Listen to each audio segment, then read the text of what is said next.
चारों ओर से दूषित वातावरण वाले संसार में भी 100 वर्षों तक स्वस्थ एवं निरोगी जीवन जिया जा सकता है, वो भी बिना किसी चमत्कारी कैप्सूल और औषधि के बिना। जी हाँ, आपको आजीवन स्वस्थ और निरोगी रहने के लिए अच्छी तरह से श्वास लेने की ज़रूरत है। साथियों, मैं डॉक्टर अरविंद कुमार सिंह दिव्य आरोग्यम चैनल की ओर से इस वीडियो में आप सभी का स्वागत करता हूं। हमारे व्यस्त जीवन शैली के कारण हम सब कुछ गलत ढंग से कर रहे हैं। ना ही समय पर खाना खाते हैं, ना ही समय पर पानी पीते हैं, ना ही समय पर नींद पूरी कर पाते हैं। यहाँ तक कि हम सही तरीके से श्वास भी नहीं लेते हैं। इस तरह की गलत दिनचर्या और गलत खान पान के कारण हमारे शरीर की पाचन क्रिया सुस्त पड़ जाती है, जिसके कारण हमारे शरीर के अंदर अनेकों प्रकार के विषैले पदार्थ या टॉक्सिन्स इकट्ठा होकर हमारी शारीरिक और मानसिक क्रियाशीलता को प्रभावित करते हैं, जिससे शरीर के अंदर अनेकों प्रकार की बीमारियों का जन्म होता है और मनुष्य समय से पहले ही बूढ़ा होकर अपने को रोगी और लाचार बना लेता है। आइए, योग शास्त्र के अनुसार शरीर शुद्धिकरण या बॉडी डिटॉक्सिफिकेशन की 6 क्रियाओं में से सबसे महत्वपूर्ण क्रिया कपालभाति के बारे में जानते हैं। योग शास्त्र के अनुसार यदि हम प्रतिदिन सही समय पर कपालभाति क्रिया का अभ्यास करें तो हम अपने शरीर को जीवन भर निरोगी और स्वस्थ बनाकर रख सकते हैं। आइए, अब हम कपालभाति क्रिया की सबसे सरल और उत्तम विधि के बारे में जानते हैं। साथियों, कपालभाति क्रिया करने के लिए सबसे पहले हमें स्वच्छ और हवादार स्थान का चयन करना है। इस बात का विशेष ध्यान रखना है कि उस स्थान पर एसी, पंखा या कूलर न चल रहा हो। अब हमें मैट या चादर पर बैठकर उस आसन का चयन करना है जिस आसन में सुखपूर्वक बैठकर हम कपालभाति कर सकें। कुछ लोग सुखासन का चयन करते हैं, कुछ लोग पद्मासन का चयन करते हैं, कुछ लोग वज्रासन का चयन करते हैं। आइए, हम वज्रासन का चयन करते हैं। वज्रासन में बैठकर अपनी कमर, स्पाइन और सिर को सीधा रखते हुए चेहरा सामने की ओर रखते हैं। दोनों कंधों को ढीला रखते हुए हथेलियों को ज्ञान मुद्रा की आकृति में दोनों घुटनों पर रखते हैं। अब अपनी आँखों को बंद करते हुए अपने मन और मस्तिष्क को स्थिर रखने का प्रयास करें। चेहरे पर हल्की मुस्कान रखते हुए अपना पूरा ध्यान अपनी श्वासों पर केंद्रित करें। साथियों, कपालभाति क्रिया करने का एक छोटा सा फार्मूला है। यदि आप उस छोटे से फार्मूले को फॉलो करते हैं तो ज़िंदगी में कभी भी कपालभाति क्रिया गलत ढंग से आप नहीं करेंगे। जब भी करेंगे सही ढंग से ही करेंगे। आइए जानते हैं उस फार्मूले को। फार्मूला इस तरह से है कि जब हम सांस छोड़ते हैं तो पेट हमारा अंदर जाता है, कुछ इस तरह से।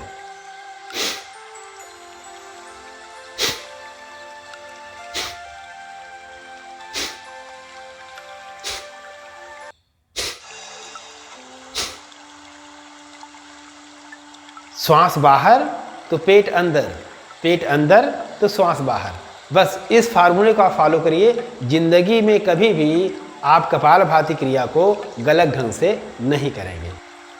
जो बिगिनर्स हैं उनको विशेष बात का ध्यान देना है कि स्टार्टिंग में 15 से 20 स्ट्रोक की एक आवृत्ति करनी है।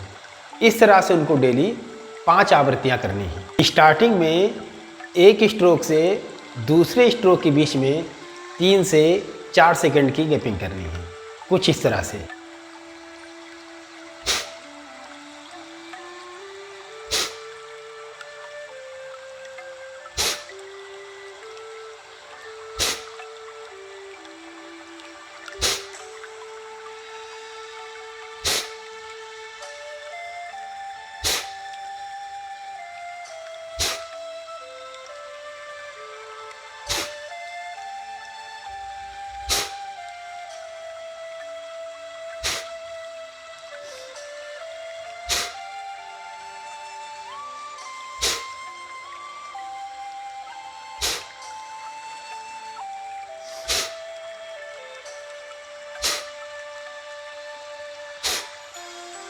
और डेली 2 स्ट्रोक्स बढ़ाते जाएं।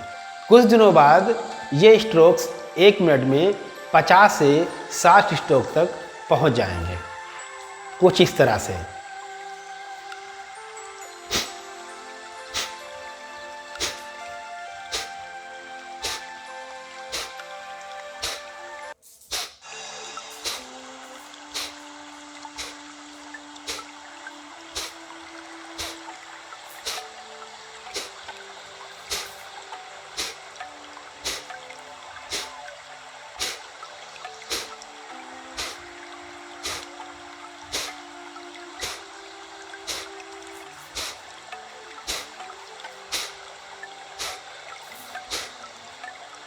कुछ इस तरह से। इस बात का विशेष ध्यान देना है कि कपालभाति करते समय किसी भी तरह की जल्दबाजी नहीं करना है, क्योंकि कपालभाति करते समय आपको स्ट्रोक्स की क्वालिटी पर ध्यान देना है, ना कि क्वांटिटी पर। अगर स्ट्रोक्स का तरीका गलत है तो उसका प्रभाव भी हमारे शरीर पर गलत ही पड़ेगा।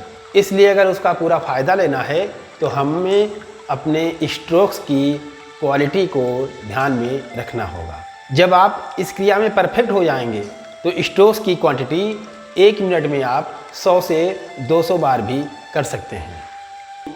बस ध्यान इसी बात का रखना है कि आपको स्ट्रोक्स की क्वालिटी से कोई समझौता नहीं करना है।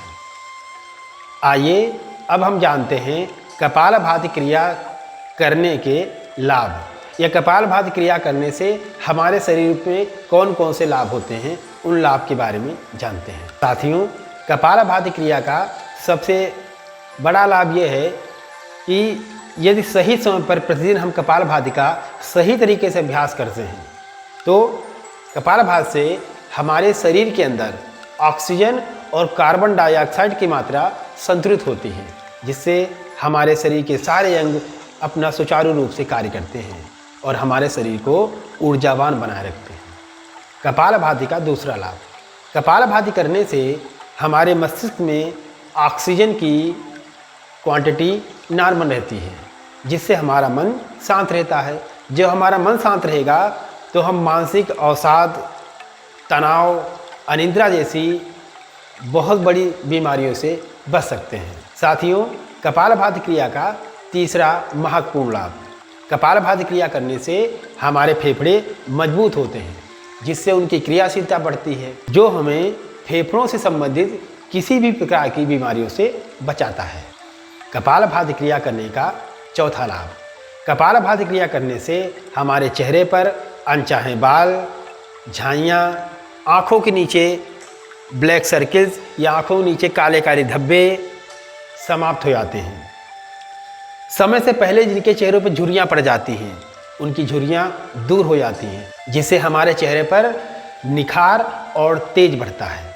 कपालभाति क्रिया का पांचवा लाभ, कपालभाति क्रिया करने से हमारे आंतों की मालिश होती है, जिससे आंतों की क्रियाशीलता बढ़ती है और गैस्ट्राइटिस, गैस का बनना, कब्ज, मोटापा, पाइल्स, अनेकों प्रकार की पेट संबंधी ऐसी बीमारियां जिससे हम आए दिन परेशान रहते हैं, उन सारी बीमारियों से छुटकारा मिलता है। कपालभाति क्रिया का छठा फायदा, कपालभाति क्रिया करने से पुराना सिर दर्द, माइग्रेन, साइनोसाइटिस जैसी बीमारियों से छुटकारा मिलता है। कपालभाति क्रिया का सातवां लाभ, कपालभाति क्रिया का निरंतर अभ्यास करने से बालों का झड़ना, बालों का टूटना रुककर बाल मजबूत और सुंदर चमकीले बनते हैं। कपालभाति क्रिया का आठवां लाभ, कपालभाति क्रिया करने से हमारे शरीर में हीमोग्लोबिन की मात्रा बढ़ती है। कपालभाति जो स्टूडेंट्स होते हैं उनके लिए बहुत ही कारगर सिद्ध होती है, क्योंकि कपालभाति क्रिया करने से हमारे ब्रेन की रिकॉलिंग पावर बढ़ती है, जो हमारे याददाश्त को मजबूत करने में सहायक होती है। आइए अब हम जानते हैं कपालभाति क्रिया से जुड़े हुए कुछ नियमों के बारे में।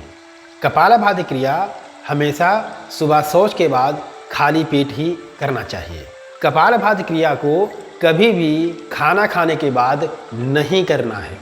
शाम या रात में भी कपालभाति क्रिया का अभ्यास नहीं करना है, क्योंकि ऐसा करने से कभी कभी नींद ना आने की समस्या पैदा हो जाती है। अब आइए जानते हैं कपालभाति क्रिया किस किस को नहीं करनी चाहिए। जिस किसी को भी high BP, heart disease, hernia, brain stroke, paralysis या स्लिप डिस्क या स्पाइन से रिलेटेड कोई भी सर्जिकल प्रॉब्लम हो, तो ऐसे लोगों को कपालभाति क्रिया का अभ्यास बिल्कुल नहीं करना है। फीवर की कंडीशन में, यदि हमें फीवर है या महिलाओं में जब मासिक धर्म होता है, उस समय भी कपालभाति क्रिया पूरी तरह से वर्जित है। आंतों में किसी भी तरह का अल्सर या घाव होने पर भी कपालभाति क्रिया का अभ्यास नहीं करना है। साथियों, आज के लिए इतना ही। वीडियो में दी गई जानकारी यदि आप सभी को अच्छी लगी हो तो प्लीज़ उसे लाइक और अपने मित्रों में शेयर जरूर कीजिए। साथियों, यदि आपने अभी तक हमारे चैनल को सब्सक्राइब नहीं किया है तो प्लीज़ सब्सक्राइब कर लीजिए और बेल आइकन को भी दबा दीजिएगा, जिससे जब भी हमारा कोई नया वीडियो अपलोड हो तो सबसे पहले आप तक पहुंच सके। आप सभी स्वस्थ, निरोग और खुशहाल रहें, इसी आशा के साथ विदा लेता हूं। जय हिंद।